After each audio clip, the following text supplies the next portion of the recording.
കുരിശിന്റെ വഴിയിൽ ഒതുങ്ങുന്നതല്ല ദുഃഖവെള്ളിയുടെ ചരിത്രമെന്നും നിന്ദിതരുടെയും പീഡിതരുടെയും പക്ഷത്തു നിന്ന് ചോദ്യം ചോദിക്കുന്നവരെ കൊന്നൊടുക്കുന്ന ഗൂഢാലോചനക്കാരുടെ താവളങ്ങളിലേക്കും പാർലമെന്റുകളിലേക്കും നീങ്ങുന്നുണ്ടെന്നും ദീപിക മുഖപ്രസംഗം വിമർശിക്കുന്നു. അലമീൻ വിശദാംശങ്ങളുമായി. അലമീൻ, ആ, മണിപ്പൂരിലുണ്ടായിട്ടുള്ള സംഭവവികാസങ്ങൾ, കേന്ദ്ര സർക്കാർ അതിനോട് മുഖം തിരിഞ്ഞു നിന്നത്, ക്രൈസ്തവ സഭാ നേതാക്കൾ പിന്നീട് പ്രധാനമന്ത്രി നരേന്ദ്രമോദിയെ കണ്ടിട്ടും ആ, ക്രൈസ്തവ സഭാ നേതാക്കൾ ഈ വിഷയം പ്രധാനമന്ത്രിയുടെ മുന്നിൽ അവതരിപ്പിച്ചില്ല എന്നുള്ള നിലയിലുള്ള വിമർശനം.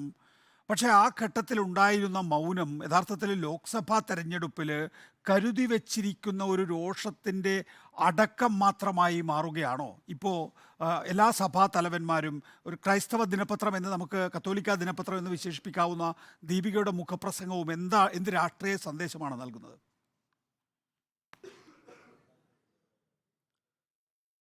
കേന്ദ്ര നേതാക്കളെയും കേന്ദ്ര മന്ത്രിമാരെയും ഒക്കെ രംഗത്തിറക്കി ക്രൈസ്തവ സഭകളെ ഈ തെരഞ്ഞെടുപ്പിൽ ഒപ്പം നിർത്താൻ വലിയ ശ്രമങ്ങൾ നടത്തുന്നുണ്ട് BJP നേതൃത്വം.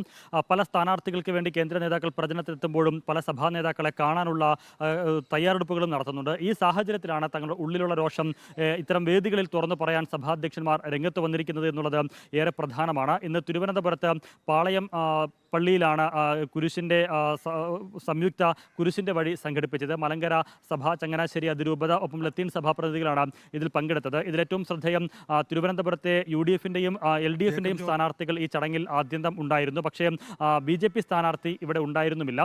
പക്ഷേ ഈ വേദിയിൽ വെച്ചാണ് ഈ കുരിശിൻ്റെ വഴിക്ക് നേതൃത്വം നൽകിയ രണ്ട് സഭാധ്യക്ഷന്മാർ, സഭാ മേലധികാരി കേന്ദ്ര സർക്കാരിനെതിരെ വലിയ രീതിയിൽ വിമർശനം ഉന്നയിച്ചത്. അത് മണിപ്പൂരിലും ഉൾപ്പെടെ നടക്കുന്ന ക്രൈസ്തവർക്കെതിരെയുള്ള അതിക്രമം, ഒപ്പം CAA-യുമായി ബന്ധപ്പെട്ട് പൗരത്വ ഭേദഗതി നിയമവുമായി ബന്ധപ്പെട്ട് ഉയർന്നു വരുന്ന ആശങ്ക, അതെല്ലാം മുൻനിർത്തിയുള്ള ചില പ്രതികരണങ്ങളാണ് സഭാധ്യക്ഷന്മാർ നടത്തിയിരിക്കുന്നത് എന്നുള്ളതാണ്. മണിപ്പൂരിലും ഉത്തരേന്ത്യയിലും ക്രൈസ്തവർ വളരെ ക്രൂരമായി വേട്ടയാടപ്പെടുന്നു. അന്ധകാര ശക്തികളാണ് ഇവരെ വേട്ടയാടുന്നത് എന്നുള്ള ഗുരുതരമായിട്ടുള്ള പരാമർശം. ഇത്തരം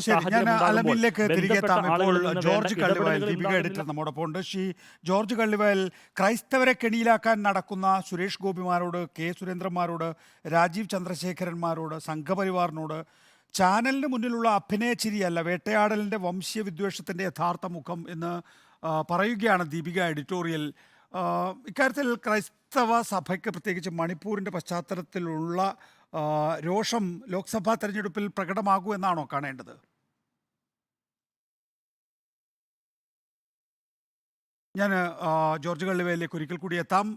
അലമീൻ, സ്ഥാനാർത്ഥികളുടെ പേരെടുത്ത് എന്ന് വെച്ചാൽ BJP ഒരുപക്ഷെ രണ്ടാം സ്ഥാനത്തെത്താമെന്ന് അല്ലെങ്കിൽ സാധ്യതയുണ്ട് എന്ന് പറയുന്ന ലോക്സഭാ മണ്ഡലങ്ങളിൽ പോലും ആ സ്ഥാനാർത്ഥികളുടെ പേരെടുത്ത് പറഞ്ഞാണ് ഈ നിലയിലുള്ള വിമർശനം നടത്തുന്നത്. നോക്കൂ, തിരുവനന്തപുരം ലോക്സഭാ തെരഞ്ഞെടുപ്പിൽ രാജീവ് ചന്ദ്രശേഖർ, അദ്ദേഹത്തെ സംബന്ധിച്ചിടത്തോളം വലിയ വിഭവങ്ങൾ കയ്യിലുള്ള ഒരു നേതാവാണ്.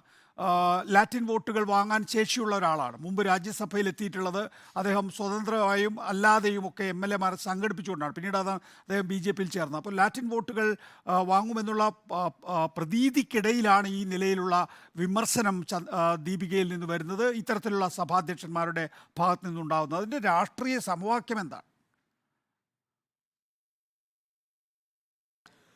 അത് വ്യക്തമാണ് നികേഷ് കുമാർ. കാരണം കേന്ദ്ര നേതൃത്വം നിലപാടുകൾ സ്വീകരിക്കുമ്പോൾ അത് തിരുത്താനോ തിരുത്തിക്കാനോ തയ്യാറാകാതെ കേരളത്തിൽ കേക്കുമായി സഭാധ്യക്ഷന്മാരെ കാണാൻ നടക്കുന്നു, അവരെ ഒപ്പം ചേർക്കാൻ നടക്കുന്നു, സഭകളിലെത്തി അവരെ പ്രീണിപ്പിക്കുന്ന സമീപനങ്ങൾ സ്വീകരിക്കുന്നു. പക്ഷേ അത്തരം സമീപനങ്ങൾ ഇവിടെ പ്രവർത്തനങ്ങളുടെ ഇവിടെയുള്ള ആളുകൾ കാണിക്കുമ്പോഴും ദേശീയ തലത്തിലൊരു നിലപാട് മാറ്റത്തിന് സംഘപരിവാറോ നേതൃത്വമോ തയ്യാറാകുന്നില്ല എന്ന് കൃത്യമായി തന്നെ പറഞ്ഞു വെക്കുകയാണ് സഭാ നേതൃത്വം എന്നുള്ള കാര്യത്തിൽ സംശയമില്ല.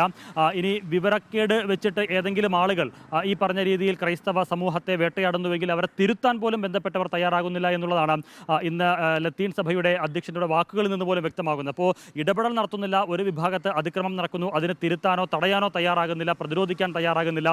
അങ്ങനെ ഒരു നിൽക്കുമ്പോഴാണ് വിരോധാഭാസം എന്ന രീതിയിൽ ചില ആളുകൾ ഒപ്പം കൂട്ടാനും നിങ്ങളോടൊപ്പമുണ്ട് എന്നും പ്രശ്നങ്ങൾക്ക് പരിഹാരം കാണുമെന്നും പറഞ്ഞു നടക്കുന്നത്. ഇതിലെ വിരോധാഭാസം, വൈരുദ്ധ്യാത്മകത തുറന്നു കാട്ടുക തന്നെയാണ് സഭാ നേതൃത്വം അവരുടെ മുഖപത്രങ്ങളിലൂടെയും ഇത്തരം വേദികളിലൂടെയും എന്നുള്ള കാര്യത്തിൽ